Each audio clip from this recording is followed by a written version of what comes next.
Putin તરફથી આપણને કેટલી મદદ મળે છે કે કેમ એ ખબર નથી.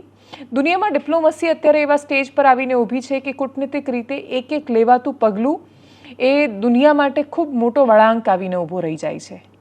15મી ઓગસ્ટે અમેરિકન રાષ્ટ્રપતિ ડોનાલ્ડ ટ્રમ્પ અને રશિયાના વ્લાદિમીર પુતિન મુલાકાત કરવાના છે. એની પહેલા રાષ્ટ્રપતિ ઝેલેન્સ્કી યુક્રેનના અને ભારતના વડાપ્રધાન નરેન્દ્ર મોદીની ફોન પર વાતચીત થાય છે. ભારત દરેક વખતની જેમ આ યુદ્ધનો નહીં બુદ્ધનો દેશ છે ને એટલે જ અમે શાંતિ ઈચ્છીએ છીએ એ પ્રકારની વાત, એનો અર્ક એ પ્રકારનો નીકળે છે, એ પ્રકારની વાત ઝેલેન્સ્કી સુધી પહોંચાડવાનો પ્રયત્ન થાય છે. અમેરિકાને બે દેશો બહુ સરળતાથી ઝુકાવી શક્યા છે. ચાઇનાની સામે 90 દિવસ માટે જે ટેરિફનું એક્સટેન્શન હતું એ વધારીને ફરી એકવાર સંધિ કરવા માટે અથવા ડીલ કરવા માટેનો ડોનાલ્ડ ટ્રમ્પનો પ્રયત્ન છે. ચાઇના અને રશિયા જેવા રાષ્ટ્રો ખૂબ સરળતાથી અમેરિકાને ઘૂંટણીએ લાવી શકે છે, ઝુકાવી શકે છે. ટ્રમ્પ ગમે તેટલો બફાટ કરે, બ્લફ કરે, પણ છતાંય એ લોકો હેન્ડલ કરી શકે છે એ સ્થિતિને. અલાસ્કામાં મુલાકાત થવા જઈ રહી છે વ્લાદિમીર પુતિન અને ડોનાલ્ડ ટ્રમ્પની. એ અલાસ્કા કે જે 1867માં ખરીદાયું અને 1959માં, એટલે ખરીદાયું પણ રશિયા પાસેથી હતું. રશિયા પાસેથી ખરીદ્યું હતું અને 1959માં એ 49મું સ્ટેટ બન્યું હતું અમેરિકાનું. અમેરિકાને હજુ પણ ગ્રીનલેન્ડ ખરીદવું છે. અમેરિકા હજુ પણ એવું કહેતું હતું કે અમે 52નું રાજ્ય બનાવી દઈશું કેનેડાને. એટલે અમેરિકાની જે મહત્વાકાંક્ષાઓ છે એની વચ્ચે વોલમાર્ટ અને બાકીની બધી એમેઝોન જેવી કંપની એણે ઇમ્પોર્ટ બંધ કરી દેવો પડ્યો છે. અમેરિકામાં મોંઘવારી સતત વધી રહી છે. અમેરિકન્સને પોતાનો દેશ એક સમય ન છોડવો પડે અથવા રિવર્સ માઇગ્રેશન શરૂ ન થાય એ પ્રકારની સ્થિતિ ત્યાં આવીને ન ઊભી રહી જાય એવું અમેરિકન્સ ચિંતા વ્યક્ત કરી રહ્યા છે. અને એની વચ્ચે રશિયા અને યુક્રેન વચ્ચે યુદ્ધ શાંત કરાવવાની વાત કરતા ડોનાલ્ડ ટ્રમ્પ, ઇઝરાયલ અને હમાસ પેલેસ્ટીનની વચ્ચે બધું જ સરસ કરીને ગાઝામાં ટ્રમ્પ ટાવર બનાવવાના સપના જોતા ડોનાલ્ડ ટ્રમ્પ, દુનિયાભરના યુદ્ધોમાં વચ્ચે ફોઈબા બનીને તરત કૂદતા ડોનાલ્ડ ટ્રમ્પ એ ભૂલી રહ્યા છે કે એ પાકિસ્તાનને ગોદમાં રાખીને ઊભા છે. અને પાકિસ્તાનના અસીમ મુનીર ત્યાંની ધરતીનો ઉપયોગ કરીને ભારતને ન્યુક્લિયર વોરની ચેતવણી આપે છે. કુરાનની એક આયાત બોલે છે જેનો રેફરન્સ ટાંકીને ખૂબ બધા મીડિયા એવો અહેવાલ પ્રદર્શિત કરે છે કે આ આડકતરી રીતે જામનગરની રિલાયન્સ રિફાઇનરી અને ઉદ્યોગપતિ મુકેશ અંબાણીને આપવામાં આવેલી ધમકી છે.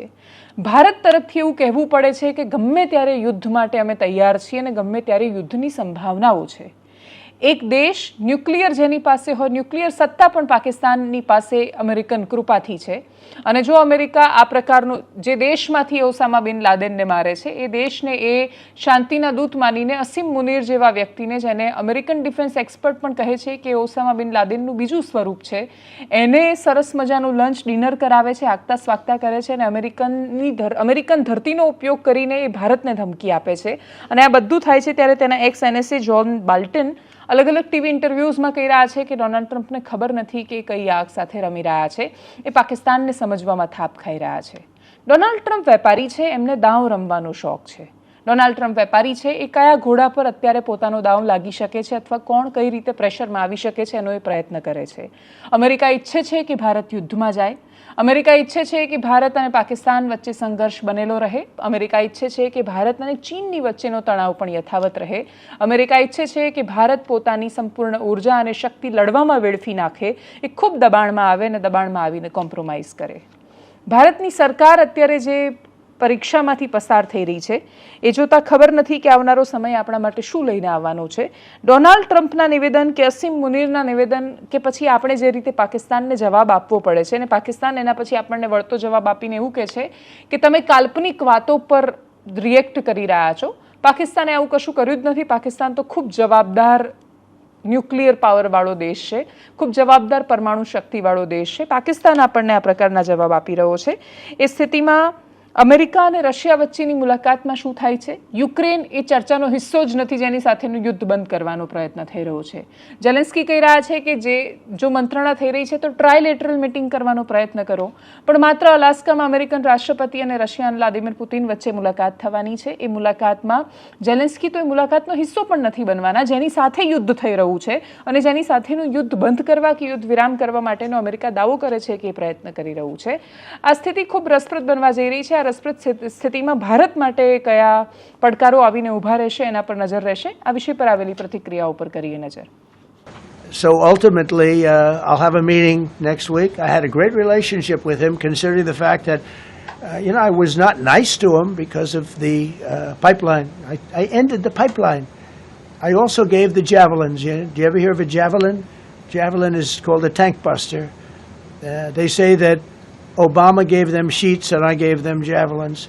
If it weren't for me, all those tanks that were destroyed at the first days of the war because the tanks got stuck in the mud, some commander made a better you know, they would have been in Kiev in 4 hours going down the highway.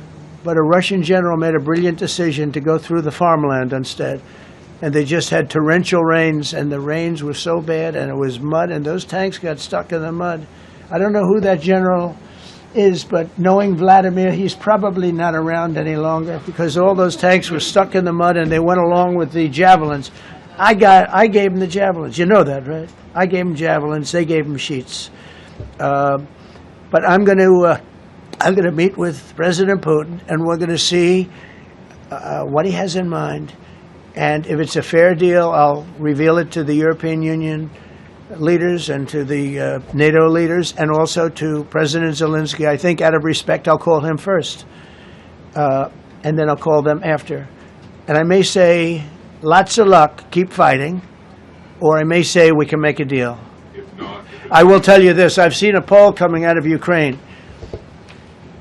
88% of the people would like to see a deal made. And if you go back 3 years, everybody was gung-ho for war. You know, everybody's gung-ho for war until you have it. It's an amazing thing. I had it with a couple of countries where I couldn't get a deal done with one particular country. And I just couldn't. The guy's great. He's a friend of mine. Great. Good leader. Tough as hell. I couldn't get the deal done. And then he went into war for a short period of time. You know where I'm talking about. First term. And it was nasty. Guys being killed all over the place. And he went through 1 week of war, and I was able to get the deal done. He said, this is nasty.